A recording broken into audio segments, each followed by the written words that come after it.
Hello, everyone, and I'm happy to present for our presentation Saeed. He's a postdoc at the University of Guelph, and he kindly accepted to present today.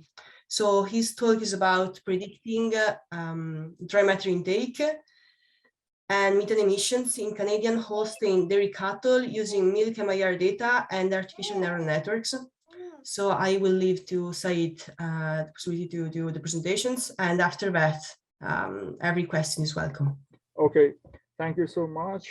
Hello, everybody. I would like to appreciate you inviting me to your group, and I would like to really appreciate my supervisor, Flavio Schenkel, Christine Bass, and Dan Tulpan for providing me the opportunity to do some research work at University of Guelph. Today, I am going to present my research work on predicting dry matter intake and methane emission in Canadian Holstein dairy cattle using milk mirror data and artificial neural networks. I guess it is better to start the presentation by answering four why reasonable question. Why dry matter intake, why methane emission, why milk mirror data, and why artificial neural network. So let me do it. Feed is the main cost associated with animal production, so improving food efficiency is an important goal. We also know that dry matter intake in measuring feed efficiency. Therefore, we can that dry matter really matters. Dry matter intake. Methane emission has 32 times more global warming effect than carbon dioxide. Methane emission is responsible for 52% of green gas emission in the world. Erected methane emission is responsible for 18 of anthropogenic greenhouse gas emission. It is also responsible for 30 to 10% loss of the total energy intake. So, by mitigating methane emission of dairy cattle, its environmental footprint will be decreased, and at the same time, feed efficiency of dairy cattle will be increased. Now, I have bad news and good news. The bad news is measuring methane emission is expensive and labor intensive. So, small data sets are available for dry matter intake and methane emission, which limits genetic improvement of the trait. The good news is the prediction of dry matter intake and methane emission using a prediction model such as artificial neural networks is possible and can be conducted as a good alternative.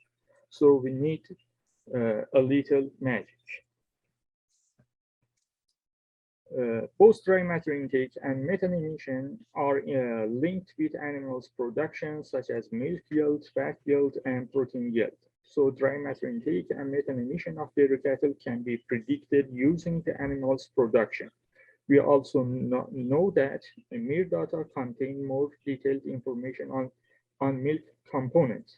Therefore, it is reasonable to postulate that mirror data can explain more variation of animals' dry matter intake and methane emission. Prediction of dry matter intake and methane emission using mirror data does not involve any additional cost because milk mirror data already have been collected in commercial farm at a reasonable cost.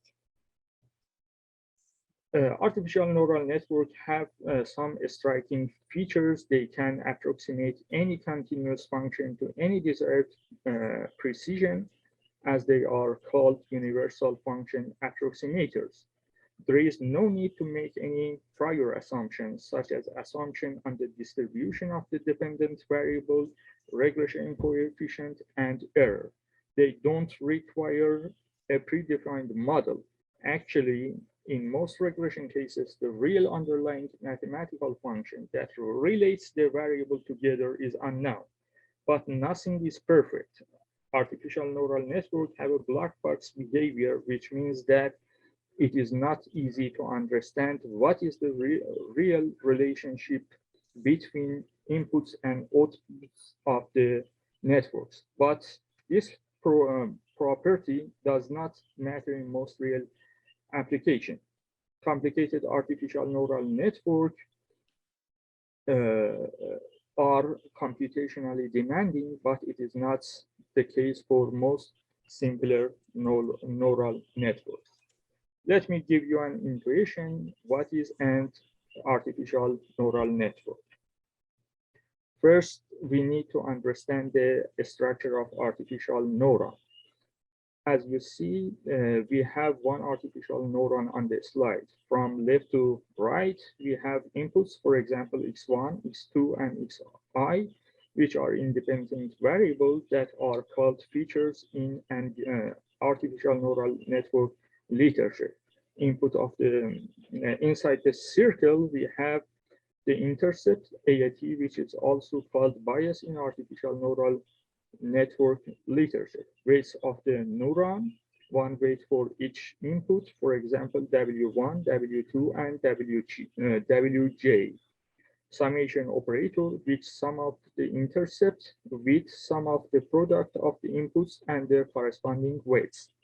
We have also activation function, which gets the generated value but by summation operator and converts the value to a new one by passing through a mathematical function that is called activation function.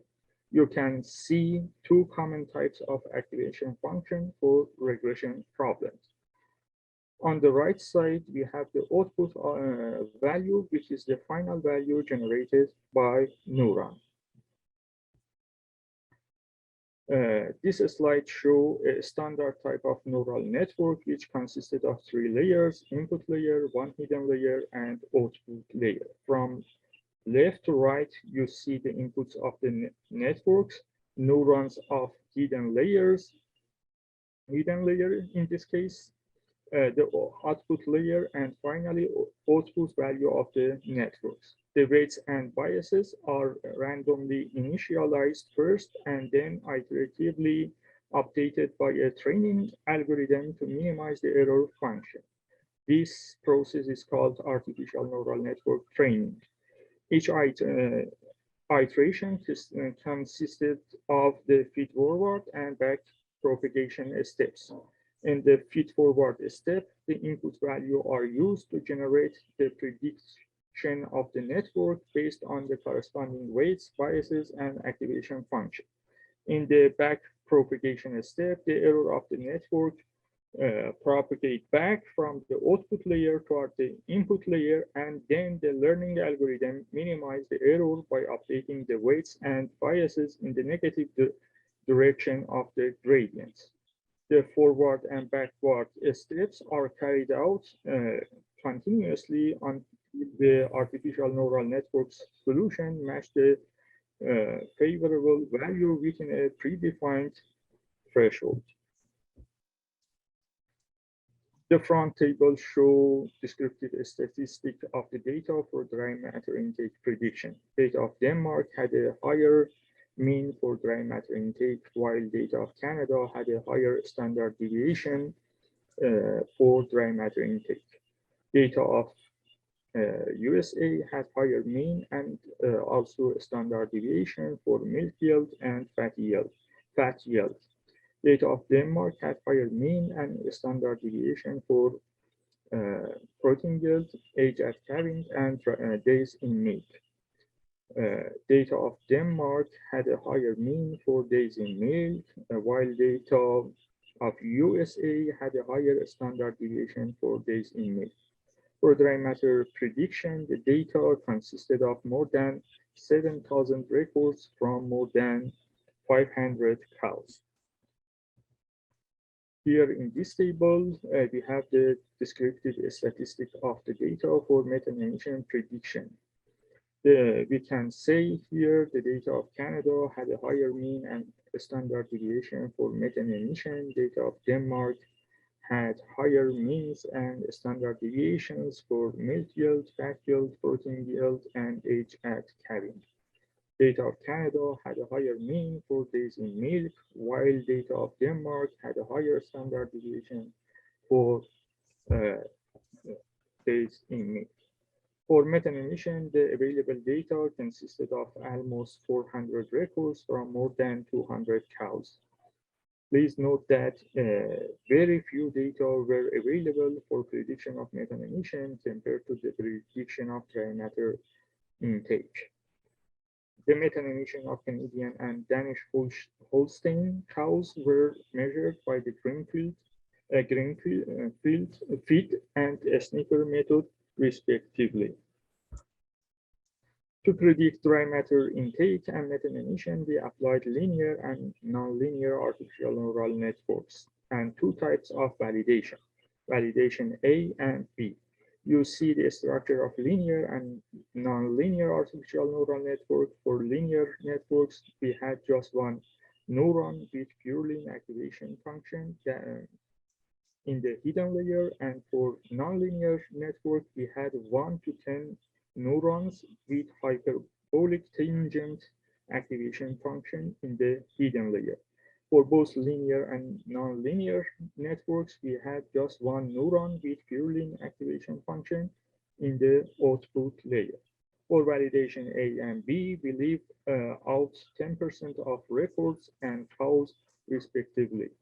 To train the artificial neural network, we adapted Bayesian regularization, Levenberg-Marquardt, and scaled conjugate gradient learning algorithms. For dry matter intake prediction, we applied 10-fold cross-validation, while for methane emission prediction, we used 50 repeated random subsampling cross-validation. To save time, I'm going to present just the result of Bayesian regularized artificial neural networks in validation B, which is more realistic compared to validation A. The three algorithms had a similar performance in general, but Bayesian regularized artificial neural network showed a little bit better prediction accuracy compared to Levenberg-Marquardt and scaled conjugate artificial neural networks. This table shows fitting statistic for prediction dry matter intake in validation B. In validation B, a similar prediction pattern was observed to those in validation A, but the prediction accuracy were lower than in validation A. It should be highlighted that results from validation B are more realistic than results from validation A, as they are more likely to be observed in practice. Sets 1 to 3, which did not include the mere data, resulted in almost similar prediction accuracy, which ranged from 0.471 to 0.593. In these sets, nonlinear neural network resulted in better prediction accuracy compared to linear neural network. Sets 5 and 7, which contained the mere data, resulted in similar prediction accuracy, ranged from 0.636 to 0.725. In these sets, nonlinear neural network still resulted in a better prediction accuracy compared to linear neural network. The results showed that dry matter intake can be predicted with high accuracy using only mere data compared to other sets that include the mere data. Sets with mere data yielded significantly better prediction accuracy compared to the other sets, which means mere data contribute to the prediction of dry matter intake and can be used to improve dry matter intake prediction.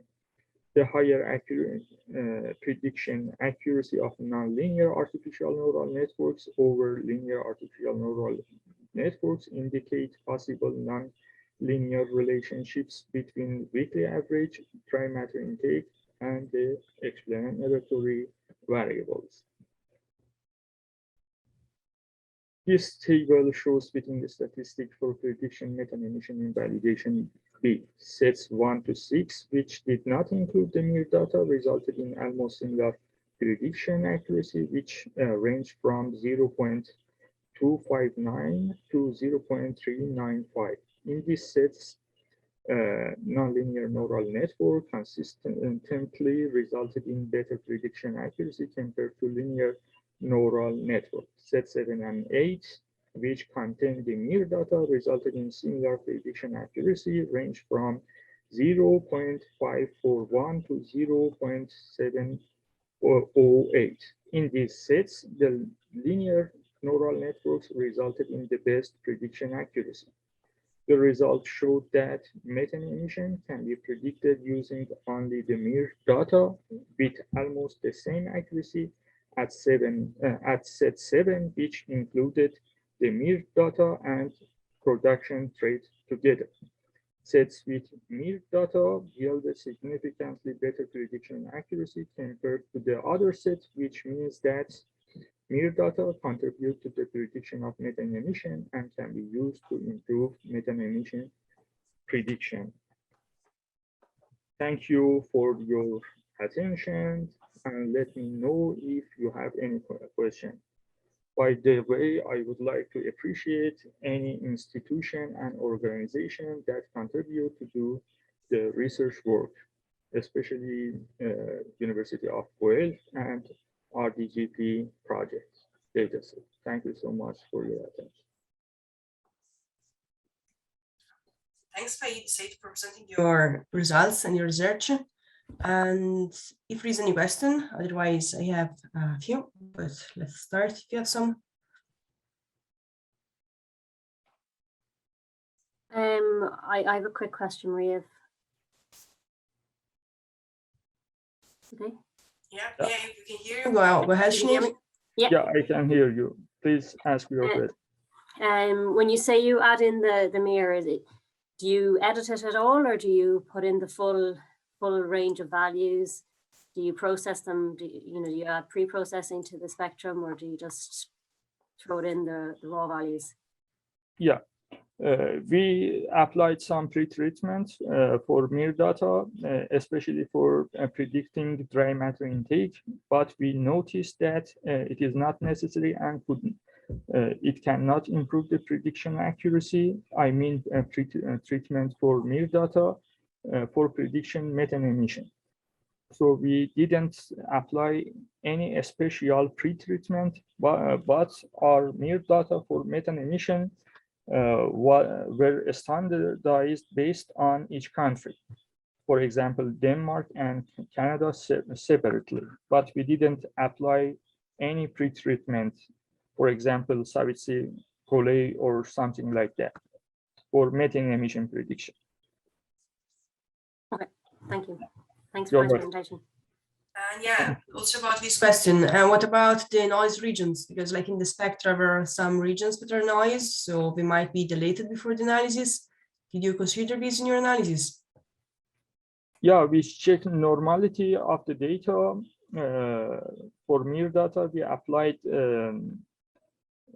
a kind of procedure to understand and detect the outlier, and we remove the outlier. Yeah.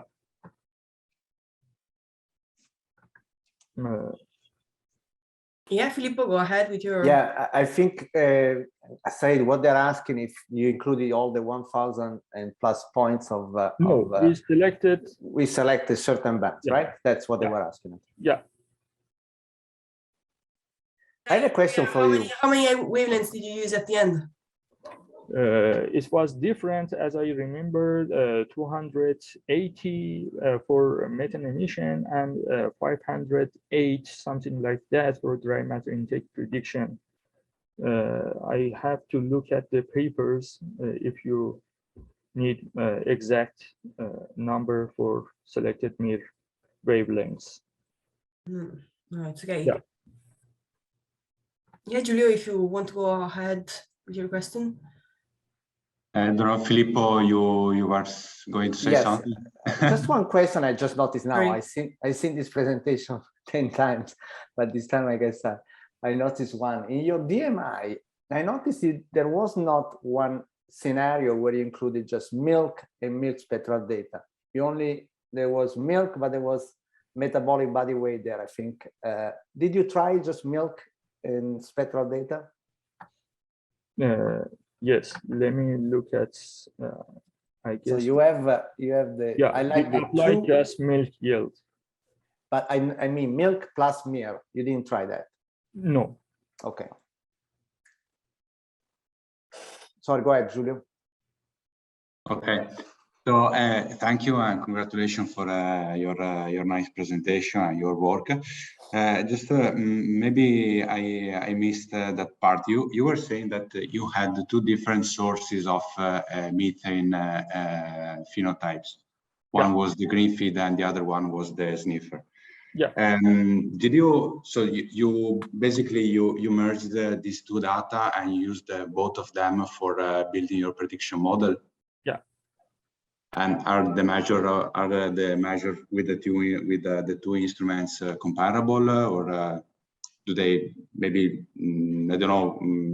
Do you know the correlation between methane emission measure with the green feed and the other one measure with the sniffer instrument? Yeah. The measurements, methane emission measurements from Greenfield and sniffer definitely are correlated. I can say that we add data from Denmark, which were measured with sniffer method, and we noticed that by including the data, the mere data of Denmark, the prediction accuracy in Canadian Holstein dairy cattle will be improved.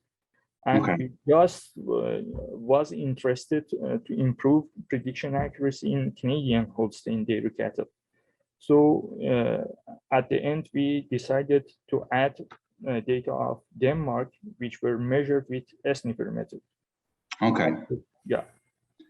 Thank you. Maybe I have a question for Filippo from an industrial point of view. Hello, Filippo.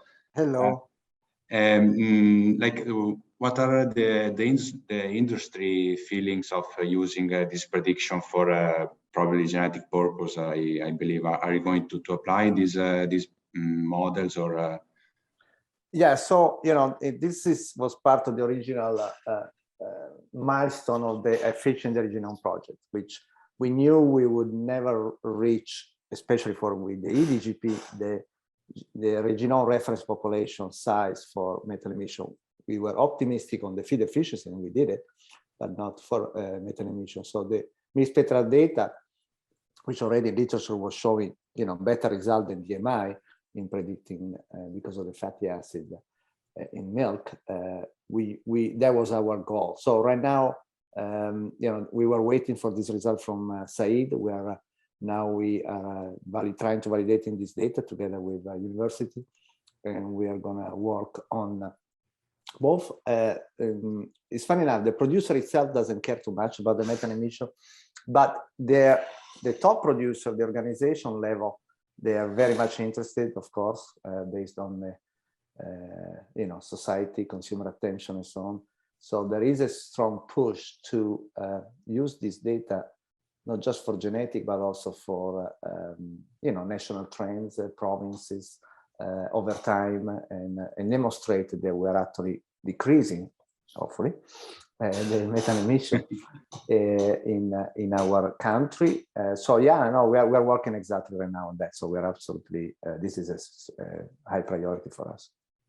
Okay, thank you.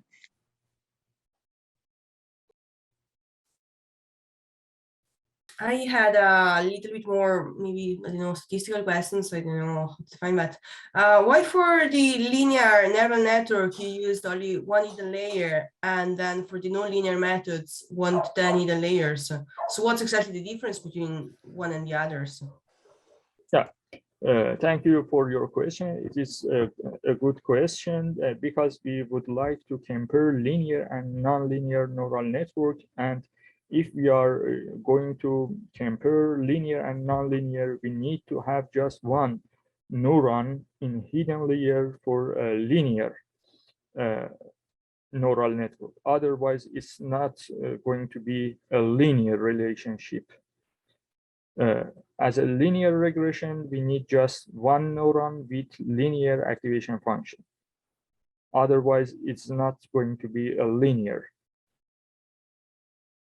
I Yeah. hope I could answer your question. Yeah, no, I understand that. Thanks. And also, another question maybe about the data. I don't know if someone else have an idea about that as well. If you are interested in increase your data set dimension, do you think it's more informative, like increase the number of observations per cow, or it can be more informative, increase the number of cows to use? Yeah, it's another interesting question, but the answer is going to be definitely increasing the cows number is going to be more informative compared to increasing the number of records from the same size of the cows. I didn't present here the result of validation A, but comparing the result from validation A and B says that by increasing number of records is almost important. But anyway, definitely increasing number of cows is more important than increasing just number of records. But at the same time, increasing number of records is important.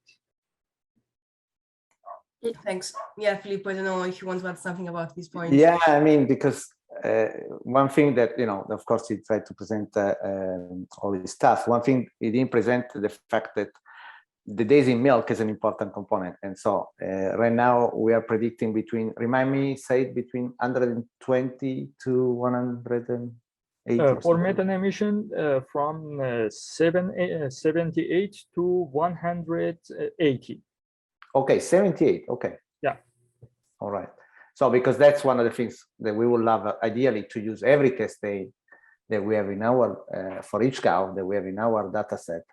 But right now we cannot use anything below that, 78 or after the 100 and something. So that's one thing. One thing I want to ask you here exactly on this table, I noticed that this is for mixed spectral data for methane emissions, the only time in which the linear artificial neural network seems to do much better than non-linear. Have you any particular reason for that? I guess it's just because of limited size of the data for methane emission prediction, because overfitting doesn't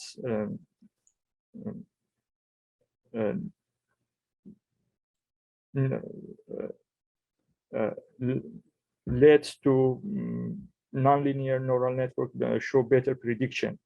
Yeah. Because of overfitting. Because we had just a few number of records from few number of cows. We didn't see the same pattern in predicting dry matter intake. Exactly. Yeah, always in predicting dry matter intake, nonlinear neural networks resulted in better prediction compared to linear neural networks. Yeah. Have you tried, or maybe I missed it, have you tried predicting across populations, so using Denmark to predict Canada and vice versa in either equations?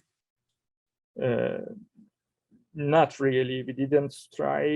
I have the results, but we didn't focus on the prediction of dry matter intake or methane emission in Denmark or other countries, because we was just interested to increase prediction accuracy for Canadian Holstein dairy cattle.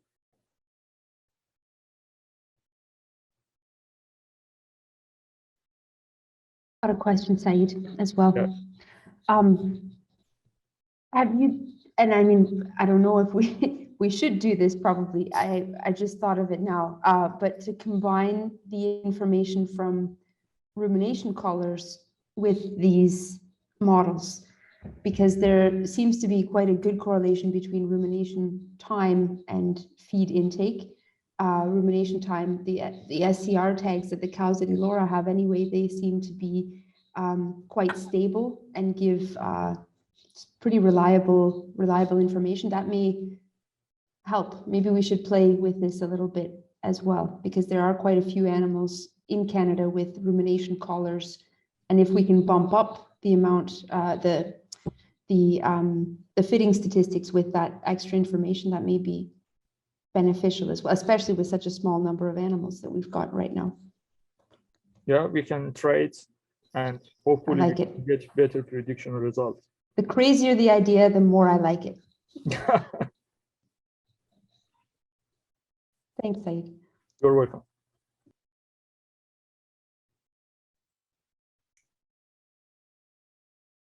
Okay. Is there any other question or any other comment about Saeed presentation?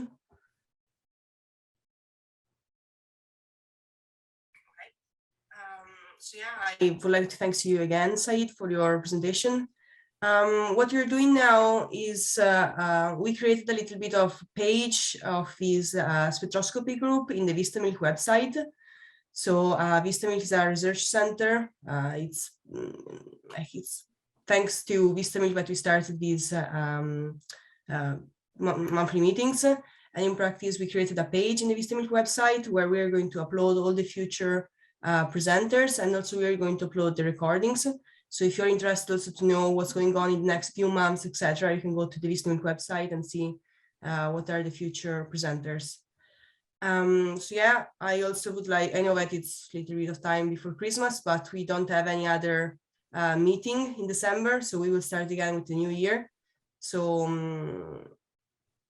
yeah, I can share the link with the web page to all the mailing list I have for this group, so I can share that.